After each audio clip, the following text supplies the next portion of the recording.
What up, Jam fans? Welcome to Jam Talk. Today we're going to be talking about pranks. Yes. Get some pranks on.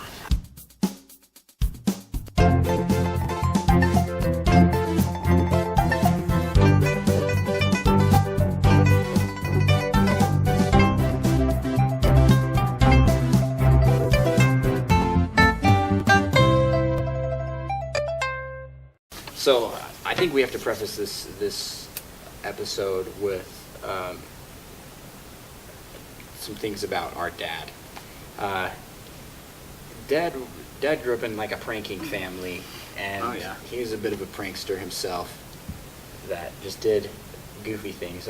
One story that I can remember him telling us was he was at some sort of like Boy Scout camp, and and they had these two guys that were volunteering that he was like, they were probably on leave from prison or something. So it's like this big, huge guy, and then I remember this one. This was gross. Skinny guy. And the big, huge guy always walked around with this umbrella, and it was just ridiculous. Like he always had this umbrella, like Mary Poppins style. So it's this big, huge guy and skinny guy. And one time, I don't remember exactly how this happened, but Dad found the umbrella, like left somewhere. And stole it. And then they took it to the bathroom, which was just a little hole in the ground. Like, I believe they're called a kaibo, is what they're called. And it's like a structure that's it's a permanent porta-potty, basically, with a toilet in the center, and it just empties into a giant pit. I'm pretty sure I've seen one of those before. Right. So Dad, I think I've used one of those. So Dad, before. as a young teenage guy, takes this umbrella and he puts the umbrella inside the kaibo toilet seat. A hook facing up, right? Opens it up. And this is the bathroom that these two guys use. And they go to use the bathroom, and they find a surprise. An umbrella in the toilet. And the guy is so mad. And didn't he sit on it? I believe so. I believe he sat on it. Oh my And that's how he found it. I mean, Just that's one way to find something. Go up his junk. Oh my god. Oh. Yeah, not pleasant. But so somehow it was pegged on my dad and his friend, and they were like, "You got to get this out of here and get rid of it." It was like the camp director was like, "You got to get that out of the bathroom and get rid of it." And so Dad's like, "Well, I'll get it out, and you can carry it to the dumpster." And the guy's like, "Deal." And so Dad then took a hook that was sitting on the side of the put it in, pulled it out, didn't touch it at all, and gave it to the guy who had to carry it with his hands to the dumpster.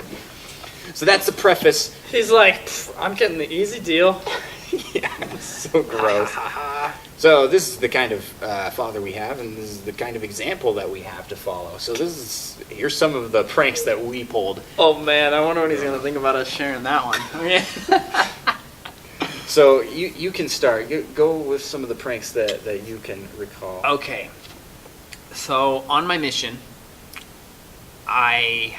we had a bunch of these missionaries had a key to our apartment, and they decided to do a bunch of pranks to us. We didn't have a key to theirs, so it was a little harder for us to do. So they did things like little small things, like open our cupboards when we get home. All of our cupboards are open, and anything else like drawers. It's all open. Like, all our stuff is open. Such a dumb prank. And it's just a little small, just like, hey, we were here, type thing. Creepers. They'd hide things in random spots too. Our bikes were in the bathtubs.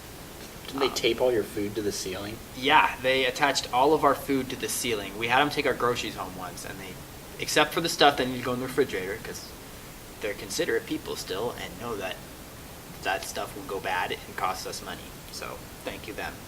So they take care of that, and then they set our alarm clock too to go off like 15 to 20 to like 30 minutes before we're supposed to get up, which is annoying because then you can't go back to sleep. That's the worst. So I'm like, okay, this is enough. We're gonna get them back. So me and my companion, I'm like, all right, I'm gonna go on exchanges, and when I do, I'm gonna take all the alarm clocks we have. So I take them all, find a bunch of alarm clocks there that aren't being used, and I go into the exchange is when you switch for a day, by the way. For those who don't know, sorry, you reference that. So I'm staying the night there. While the other missionary's in the bathroom, I grab the alarm clocks from my bag and stick one in his bed frame. And hide So others a mean. bunch around the room. I heard later from the other companion, he was like, "Hey, that was actually pretty funny." Like, because it didn't really affect him. He wasn't in his bed frame. And he's like, "Yeah, it was like 5 a.m. He like got up and he's like digging through his bed trying to find where it's at." Not gonna find it. It's in the bed frame. So, funny enough, I had a companion on my mission that did that exact same prank. He had an alarm clock that was battery powered and plug-in. Plugged it in, hid it under a dresser, and then also had it battery powered. So when they found it going off at like 3 a.m., they unplugged it and Right. it turned off, but the battery kicked in, and so it went off again another like hour and a half later. So mean.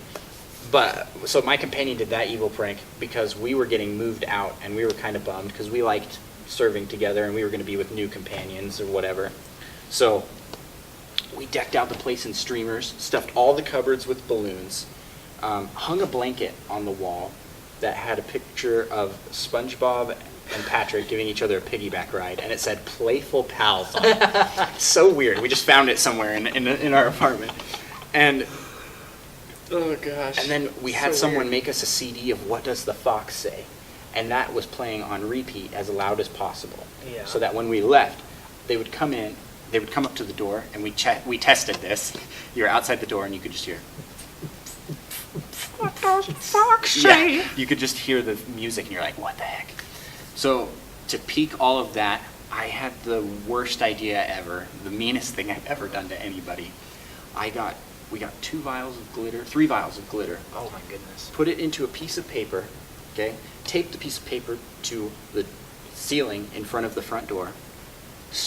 Attached a string from the piece of paper to the doorknob, and then set up a box fan right underneath that piece of paper. He's not getting on that low. glitter out of his suit, man. That So, suit is ruined. These guys are walking into this apartment they're walking up to this apartment for the first time in their suits, and this guy comes up to the door, and I can only imagine what happened. Like, they're like, what's that music? And then they open the door to glitter everywhere on it, because there was so much glitter. And we tested this trap to see if it worked, and it worked perfectly. Did you tested with the glitter? Yes, we used glitter.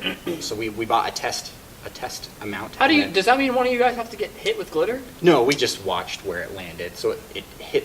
Ah, it okay. hit and spread the entire door. So that is the worst prank I've ever done. But there were more harmless pranks that we did as kids. I don't know if you remember this one. So Max and I we shared a room, and we had bunk beds that were set up kind of like an L shape, where he was underneath and I was up on top. Oh yeah, I remember that. And I had been I was in my room for whatever reason, and Dad had to come get me, right, for dinner or whatever. And so I knew he was coming, so I set up a full body pillow to look like my legs were sitting up under the blanket. Gosh. And then I put a pillow, and it looked like a person was sitting up on the bed underneath the You blanket. put legs under too? Yeah, so it looked like the body pillow was folded so that it looked like there were legs sitting in the bed. And then I hid under Max's bed. And so Dad comes in, and he's like, Andrew, it's time for dinner. And then I guess he thought I was upset or something. He's like, hey, you okay? And he like walks up to the thing, and I reached out and grabbed his legs, and I was like, ah! And I scared the tar out of Dad. He's like, ah! And then he comes down, he's like, what the heck? And he started jabbing me, like tickling me underneath the bed, and I'm like, no! Oh my goodness. Bad plan, I couldn't escape from that spot. Because now you're stuck under the bed, cornered. Yeah. I remember hiding under beds all the time, actually, and just grabbing people's legs. Yep, why that was fun to us, who knows? I'm pretty sure I tried to attempt that last year, so I still do that.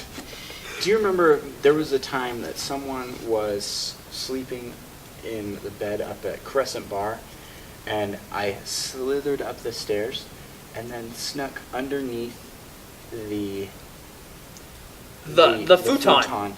Because there was enough crawl space that you could crawl in there army style. Yes, I remember doing that. And I sat there for like 15 minutes, and they had no idea I was there.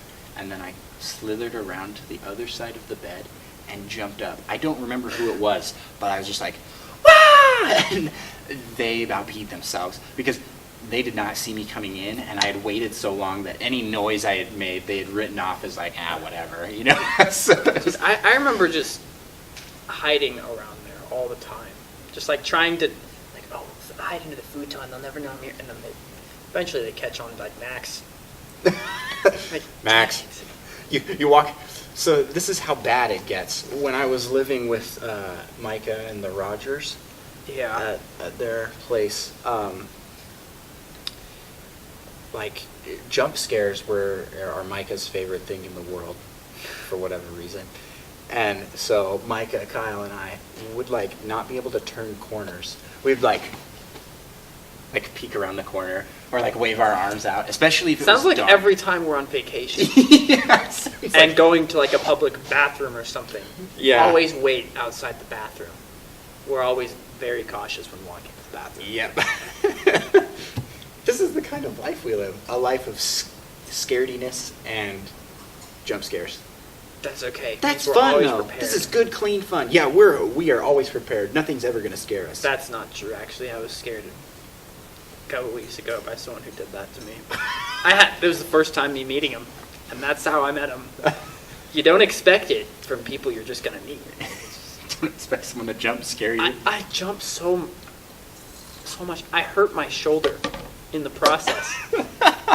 My shoulder hurt so bad because I just suddenly popped it out of the socket. Not quite like that, but it pulled something. And, ow!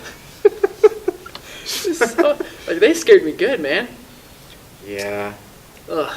So, I mean, the lesson we've learned today is always watch your back. And prank your children. Prank your children. It's good for them. Yeah. I mean, we turned out pretty normal. Well, I did. Like if you like. Share if you care. And subscribe for more awesomeness.